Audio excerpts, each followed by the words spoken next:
Hi friends, welcome back to my channel. ఈరోజు ఎపిసోడ్లో ఏం జరగబోతుందో తెలుసుకుందామా? మనం ఇటుకలు తెచ్చామో లేదో ఖర్చులు పోగా డబ్బులు మిగలడం మొదలైంది. తొందరలోనే మనం మన రూమ్లో మన తొలి రాత్రి జరుపుకుంటామని డబ్బులు దాయమని మీనాకి ఇస్తూ ఉంటాడు బాలు. ఏమైందండి అని మీనా బాలుని అడుగుతూ ఉంటుంది. ఆ క్లచ్ బ్రేకులు తొక్కి తొక్కి పాదాలు పిక్కలు బాగా నొప్పి పెడుతున్నాయని బాలు అంటూ ఉంటాడు. ఇదంతా నా వల్లే. నేను తొందరలో మాట ఇవ్వడం, శపథం చేయడం వల్ల ఇదంతా అని అంటూ ఉంటుంది మీనా. నా పరువు నిలబెట్టాలని నువ్వు, నీ పేరు నిలబెట్టాలని నేను కష్టాన్ని ఇష్టంగా చేస్తున్నామని బాలు అంటూ ఉంటాడు. ఇంతలో మీనా వెళ్ళి వేడి నీళ్ళు తీసుకొని వస్తూ ఉంటుంది. ఏంటిది అని బాలు అడుగుతూ ఉంటాడు మీనాని. వేడి నీళ్ళు అండి అని మీనా చెబుతుంది. పదీసి కాళ్ళు అందులో పెట్టమని అంటావా ఏంటి అని బాలు అంటూ ఉంటాడు మీనాని. మీ పెళ్ళాం అంత తెలివి తక్కువది కాదని మీకు తెలుసు. కాపడం పెట్టడానికి తెచ్చాను అని మీనా అంటూ ఉంటుంది. ఇలా ఇవ్వండి అని మీనా బాలు కాళ్ళు తీసుకొని కాపడం పెడుతూ ఉంటుంది. ఇప్పుడు ఇదంతా అవసరమా అని బాలు అంటూ ఉంటాడు. ఏం కాదండి, నొప్పి తగ్గుతుంది అనేసి కాళ్ళు తీసుకొని కాపడం పెడుతూ ఉంటుంది మీనా. అటుగా వెళ్తున్న ప్రభావతి వీళ్ళని చూసి నవ్వుకుంటూ, అమ్మయ్య, నా వంశం పరువు నిలబెడుతున్నాడు మొరటి సన్యాసి. పొద్దున్నే దాన్ని కాల్ పట్టుకొని గోళ్ళకి గోళ్ళ పెయింట్ పెట్టాడు. సాయంత్రం అయ్యేసరికి దాన్ని మళ్ళీ కాళ్ళ దగ్గర కూర్చోబెట్టుకొని సేవలు చేయించుకుంటున్నాడు. ఇది ఎన్ని మాయలు చేసినా వీడు దాని బుట్టలో పడేలా లేడు. ఆ రవిగాడే బొత్తిగా పెళ్ళానికి బానిస అయిపోతున్నాడు. చెప్తాను వాడి సంగతి అని రవి వాళ్ళ రూమ్ దగ్గరికి వెళ్తూ ఉంటుంది ప్రభావతి. రవి వాళ్ళ రూమ్ దగ్గరికి వెళ్ళి డోర్ కొడుతూ ఉంటుంది. రవి రవి అని పిలుస్తూ ఉంటుంది ప్రభావతి. రవి డోర్ ఓపెన్ చేసి ఏంటమ్మా అని అడుగుతూ ఉంటాడు. రే ఇటు రారా అని బయటికి తీసుకొని వస్తుంది ప్రభావతి. ఏంటమ్మా అని మళ్ళీ అడుగుతూ ఉంటాడు రవి. రే భార్య బానిస ఏది మీ ఆవిడ అని అంటూ ఉంటుంది ప్రభావతి. ఎవరు, శృతియేనా అని అడుగుతుంటాడు రవి. ఇంకా ఎంతమంది ఆ వీళ్ళు ఉన్నారు అని ప్రభావతి అంటూ ఉంటుంది రవిని. డబ్బింగ్కి వెళ్ళింది అని రవి చెప్తుంటాడు ప్రభావతికి. మంచిది అయింది, ఇటురా అని ప్రభావతి రవిని తీసుకొని వస్తూ ఉంటుంది. ఎందుకమ్మా అని రవి అడుగుతుంటాడు ప్రభావతిని. నీ కళ్ళు తెరిపించడానికమ్మా అని ప్రభావతి అంటూ ఉంటుంది రవిని. నా కళ్ళు తెరుచుకొనే ఉన్నాయి కదమ్మా అని రవి చెప్తూ ఉంటాడు. రే ఊరికే భార్యని కాళ్ళు పట్టుకొని నెత్తి మీద ఎక్కించుకోవడం కాదురా. నువ్వు నీ భార్యకి చేసిన సేవల వల్ల నిన్ను రారా పోరా అని పిలుస్తుంది అని ప్రభావతి అంటూ ఉంటుంది. నేను కూడా ఎవరు లేనప్పుడు రావే పోవే అని పిలుస్తాను అమ్మా అని రవి అంటూ ఉంటాడు ప్రభావతితో. అందరి ముందు పిలిస్తే మీ ఆవిడ ఎగిరి తంతుందా అని అంటూ ఉంటుంది ప్రభావతి. ఏంటమ్మా ఇప్పుడు ఏమైంది అని అడుగుతాడు రవి. రేయ్, మగవాడు భార్య కాళ్ళు పట్టుకోకూడదురా. బాలుగాడు మీనాని ఎంత నెత్తిన పెట్టుకుంటాడో తెలుసు కదా. ఇప్పుడు చూడు, దాన్ని కాళ్ళ దగ్గర కూర్చోపెట్టుకొని సేవలు చేయించుకుంటున్నాడు. అది భర్త లక్షణం. చూద్దువుగాని రా అని రవిని తీసుకొని వెళ్తూ ఉంటుంది ప్రభావతి. అబ్బా ఏంటండి అని మీనా అంటూ ఉంటుంది బాలుని. ఎన్ని పువ్వులు కడితే అంత లాభం వస్తుంది. సున్నితమైన చేతులు ఎంత నొప్పి పెడుతున్నాయో కాపడం పెట్టనివ్వు అని అంటూ ఉంటాడు బాలు. రవిని బాలు వాళ్ళ రూమ్ దగ్గరకు తీసుకొని వచ్చి చూడు అని అంటూ ఉంటుంది ప్రభావతి. బాగా చూడు అని అంటూ ఉంటుంది. బాలు మీనాకి కాపడం పెట్టడం చూసి ఏం జరుగుతుంది అక్కడ, నువ్వే చూడు అని అంటూ ఉంటాడు ప్రభావతిని రవి. కొంపదీసి చూడకూడదు ఏమైనా చూసావా ఏంటి అని అడుగుతూ ఉంటుంది ప్రభావతి. ఒకసారి నీ కళ్ళతోటి నువ్వే చూడు అని అంటూ ఉంటాడు రవి. చూడొచ్చా, పర్లేదా అని అడుగుతూ ఉంటుంది ప్రభావతి. చూడమ్మా అని అంటూ ఉంటాడు రవి. చిన్నగా బాలు మీనల్ని చూసి షాక్ అవుతూ ఉంటుంది ప్రభావతి. అయ్యో చీచీ అని రవి వైపు చూస్తూ ఉంటుంది ప్రభావతి. భార్య మీద ప్రేమ ఉన్న భర్తలు ఇలాగే చేస్తారు. పదమ్మా అని ప్రభావతిని తీసుకొని వెళ్తూ ఉంటాడు రవి. నాకు ఇంకా చాలు లేండి, పాపం మీ కాళ్ళు నొప్పుడుతున్నాయని కాపడం పెడదామని తీసుకొని వస్తే మీరు నాకు కాపడం పెడుతున్నారా అని తీసుకొని బాలుకి కాపడం పెడుతూ ఉంటుంది మీనా. చాలా హాయిగా ఉంది మీనా, నొప్పి మొత్తం పోతుంది అని అంటూ ఉంటాడు బాలు. ఇంకా కొంతసేపు పెడితే ఇలాగే పెడితే ఉన్న కాస్త నొప్పి కూడా పోతుంది అండి అని పెడుతూ ఉంటుంది మీనా. ఇంతలో సత్యం వచ్చి ఏమైందిరా అని అడుగుతూ ఉంటాడు బాలుని. ఏం కాలేదు నాన్న, డ్రైవింగ్ చేసి చేసి కాళ్ళు నొప్పులు పుడుతున్నాయి, అందుకే మీనాతో కాపడం పెట్టించుకుంటున్నాను అని అంటూ ఉంటాడు బాలు. అందుకే వారంలో ఒక్కరోజు అయినా విశ్రాంతి తీసుకోవాలి అంటారు, ఆదివారం వెళ్ళకపోతే ఏమవుతుంది అని సత్యం అంటూ ఉంటాడు బాలుని. మనకి ఆది సోమ లాంటివి ఏమి ఉండవు నాన్న, కష్టపడి పని చేస్తేనే కదా ఇల్లు గడిచేది అని అంటూ ఉంటాడు బాలు. కష్టపడ్డంలో తప్పు లేదు, కానీ కష్టాలు తెచ్చుకోకూడదు కదా అని సత్యం అంటూ ఉంటాడు బాలుని. అందుకే మామయ్య ఈరోజు ఎక్కడికి వెళ్ళటానికి వీలు లేదు అని చెప్పాను అని మీనా అంటూ ఉంటుంది సత్యంతో. మంచి పని చేసావమ్మా, వీలైతే కాళ్ళని కట్టేయి, కదలకుండా ఉంటాడు అని సత్యం చెప్తూ ఉంటాడు మీనాతో. నా సంగతి సరే నాన్న, ఆ డబ్బా ఏంటి అని అడుగుతూ ఉంటాడు బాలు. బొమ్మ తెచ్చాను రా అని అంటూ ఉంటాడు సత్యం. మన ఇంట్లో మనుషులతో ఆడుకునే వాళ్ళే ఉన్నారు కానీ బొమ్మలతో ఆడుకునే వాళ్ళెవరు లేరు కదా అని అంటూ ఉంటాడు బాలు. ఇది కొన్నది మీ అమ్మ కోసం అని సత్యం చెప్తూ ఉంటాడు బాలుతో. అమ్మ కోసమా, ఇక నుంచి అమ్మవతి కాస్త బొమ్మవతి అవుతుంది అన్నమాట. అయినా అమ్మ ఏమన్నా చిన్నపిల్లనా బొమ్మ తెమ్మని అడగడానికి? అమ్మ అడిగింది సరే, మీరెలా తీసుకొచ్చారు అని అంటూ ఉంటాడు బాలు. మీ అమ్మ అడగలేదురా, నేనే తెచ్చాను అని అంటూ ఉంటాడు సత్యం. ఎందుకు తెచ్చారో మామయ్యని చెప్పనివ్వండి, ప్రశ్న మీరే అడిగి జవాబు మీరే చెప్తే ఎలా అని అంటూ ఉంటుంది మీనా. వాడు అంతే అమ్మ, అవతలి వాళ్ళని మాట్లాడనివ్వడు అని అంటూ ఉంటాడు సత్యం. సరే నువ్వే చెప్పు నాన్న అని అంటూ ఉంటాడు బాలు. ఇది ఆడుకునే బొమ్మ కాదు, ఆలోచింపచేసే బొమ్మ అని సత్యం చెప్తూ ఉంటాడు బాలుతో. నాకు అర్థం కాలేదు నాన్న అని బాలు అంటూ ఉంటాడు. నేను వెళ్ళి వచ్చి వివరంగా చెప్తానులే అని సత్యం వెళ్తూ ఉంటాడు. ప్రభావతి దగ్గరికి వచ్చి సత్యం, ప్రభా ఇక్కడ ఉన్నావా, ఏమైంది, తల నొస్తుందా అని అడుగుతూ ఉంటాడు ప్రభావతిని.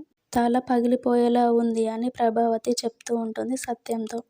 ఎందుకు అని సత్యం అడుగుతుంటాడు ప్రభావతిని. చెప్పా కదా, ఇంట్లో ఒక్కొక్కరు పోటీపడి పెళ్ళాలు మొగుళ్ళతో సేవలు చేయించుకుంటున్నారు అని. ఆ ఘోరాలన్నీ చూడలేకపోతున్నాను, నా చెవులతో వినలేకపోతున్నాను. అది సరే కానీ మీరు వెళ్ళిన పని అయిపోయిందా, చేతిలో ఏంటి ఆ డబ్బా అని అడుగుతూ ఉంటుంది ప్రభావతి. చెప్పాను కదా ఇంట్లో సమస్యలకి పరిష్కారం అని, అదే తెచ్చాను అని అంటూ ఉంటాడు సత్యం. కోతులు తెచ్చారేంటి అని అంటూ ఉంటుంది ప్రభావతి.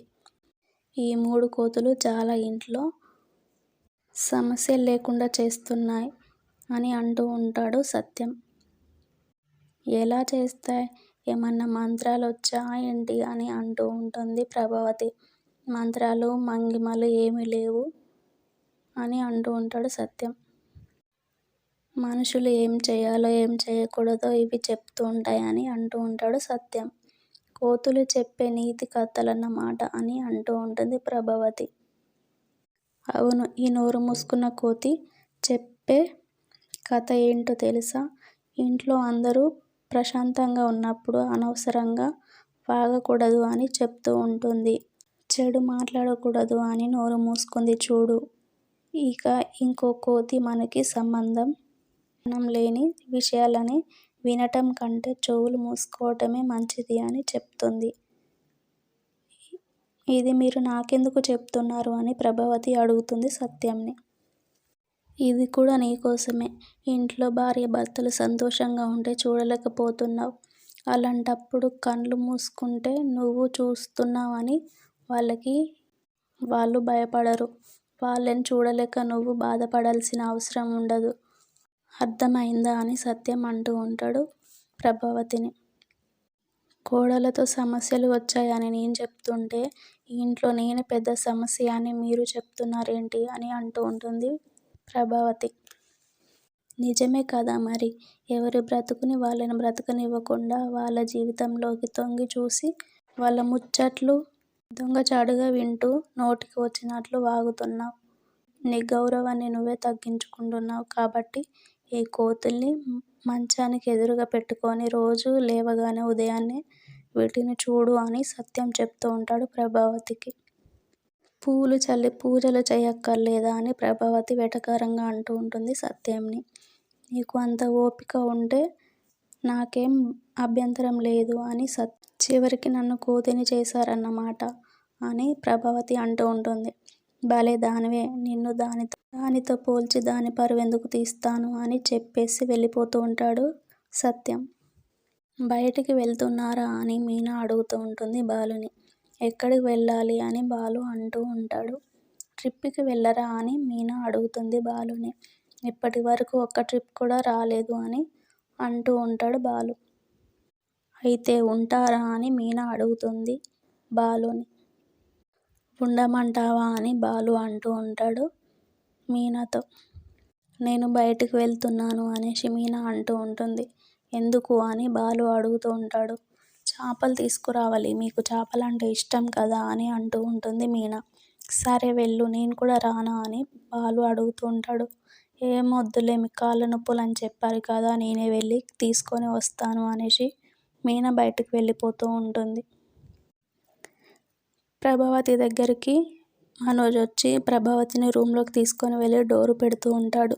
రే ఏంటిరా అని ప్రభావతి అడుగుతుంది మనోజ్ని. ఒక్క నిమిషం ఆగమ్మా చెప్తాను అని మనోజ్ అంటూ ఉంటాడు.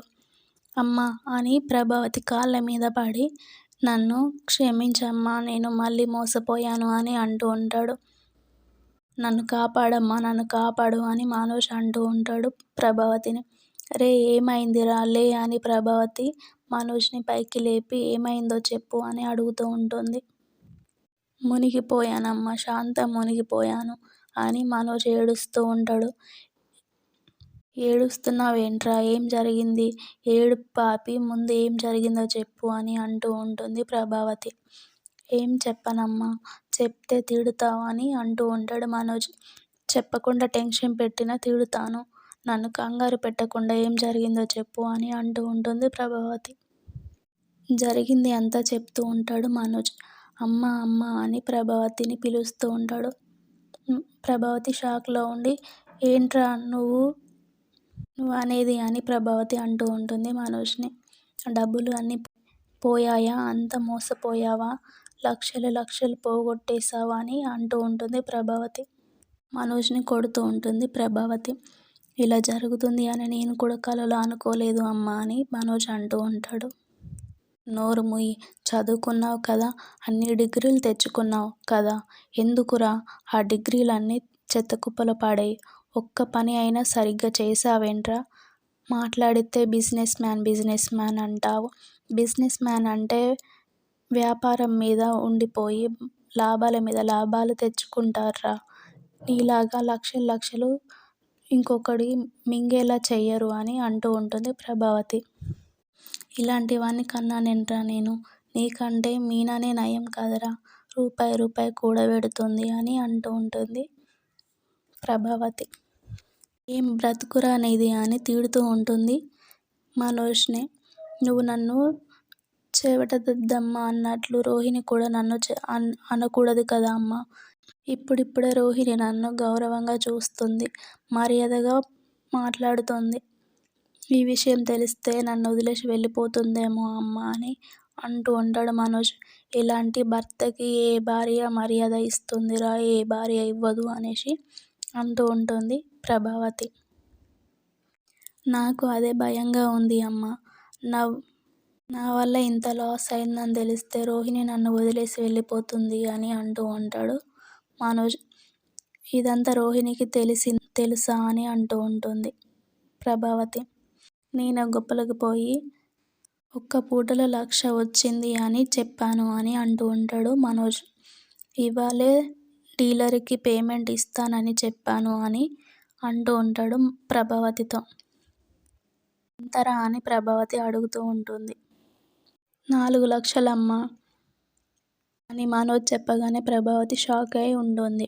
4,00,000 అయిపోయింది, ఈ బిజినెస్ కూడా సంకనాకి పోయినట్లే.